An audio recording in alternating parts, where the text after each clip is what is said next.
Good day, everyone. I am Janice Apolinario Kesay, a BEd 2 student. And in this video, we will gonna learn about how to write a personal philosophy of teaching.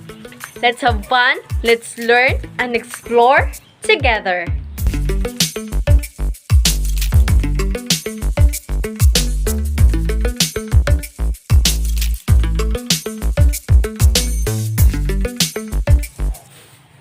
Some useful information about the ins and outs of a teaching philosophy. How to start to how to finish. What is personal teaching philosophy?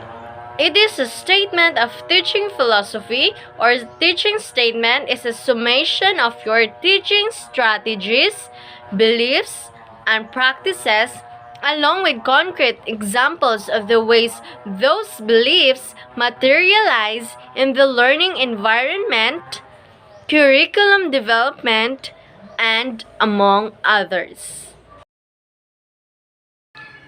The philosophy of teaching. What is the purpose of a philosophy of teaching statement? How do I begin writing a teaching philosophy statement? How should one put together a philosophy of teaching statement? What are the major components of a philosophy of teaching statement? Those are some questions that we will going to answer. How should one put together a philosophy of teaching statement? The way in which a statement of teaching philosophy is structured and worded is individual.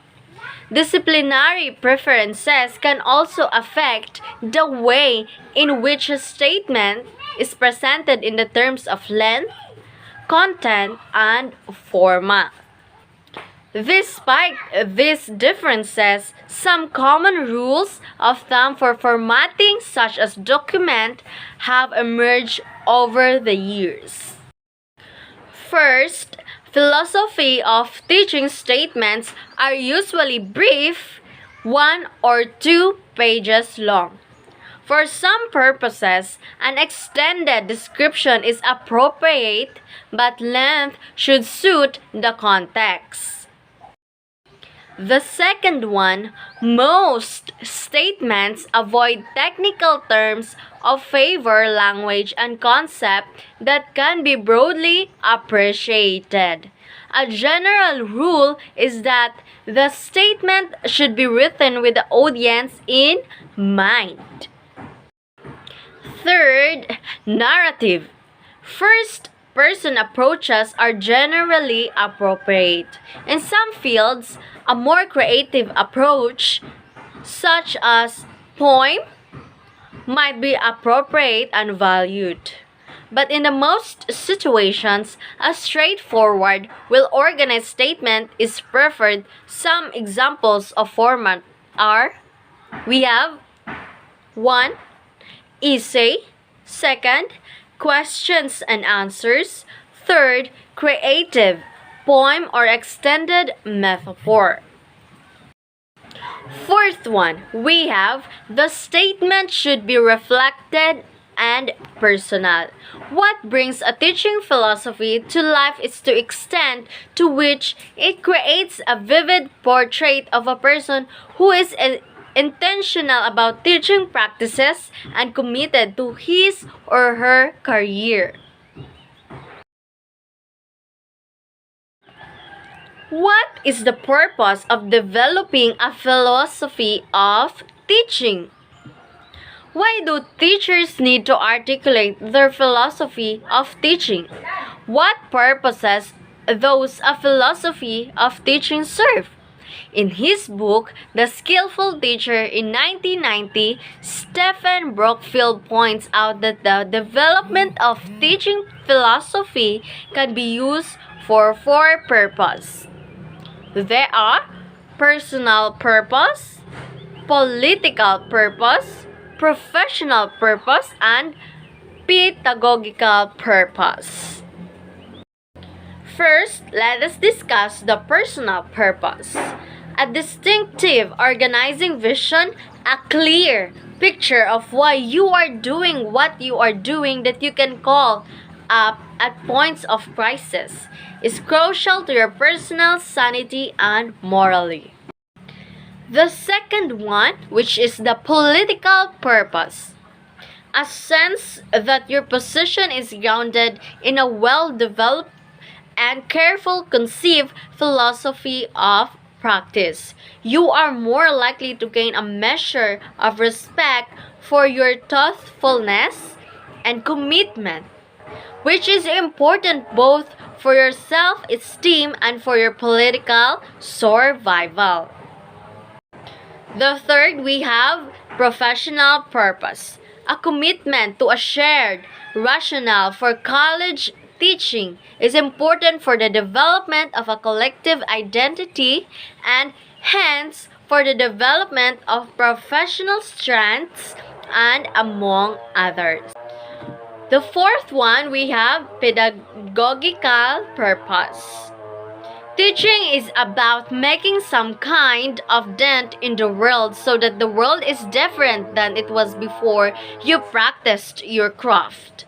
Knowing clearly what kind of dent you want to make in the world means that you must continually ask yourself the most fundamental evaluative question of all: what effect I am having on students on their learning? What are the major components of a philosophy of teaching? We have conceptualization of learning. Second, we have goals for students. Third, we have implementation of the philosophy. Fourth, we have professional growth plan. First, let us discuss the conceptualization of learning. A. Ask yourself such questions as, what do we mean by learning? And what happens in a learning situation? Think of your answers to this question based on your personal experience. Second one, we have goals for students. The description of what skills the teacher expects his or her students to obtain as the results of learning. You may address such issues as what goals you set for your classes, what is the rationale behind them, what kind of activities you try to implement in class in order to reach these goals, and how the goals have changed over time as you learn more about teaching and learning.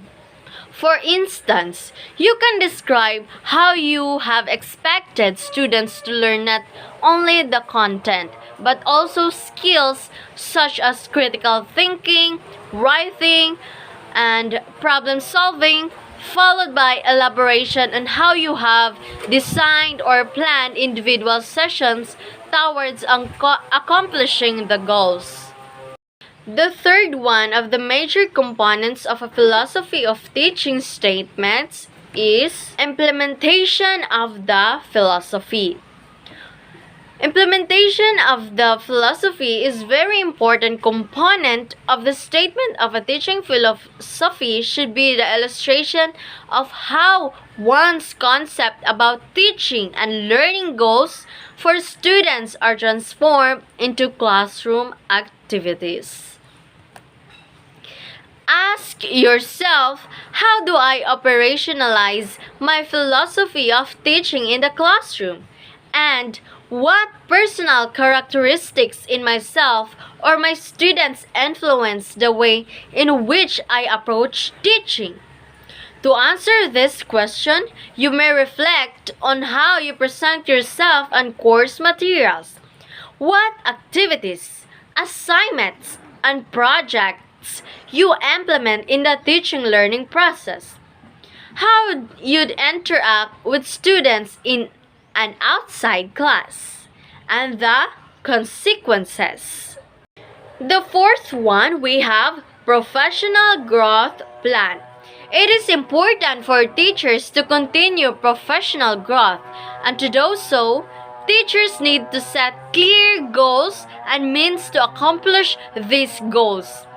Think about questions such as, what goals I have set for myself as a teacher? And how do I accomplish these goals?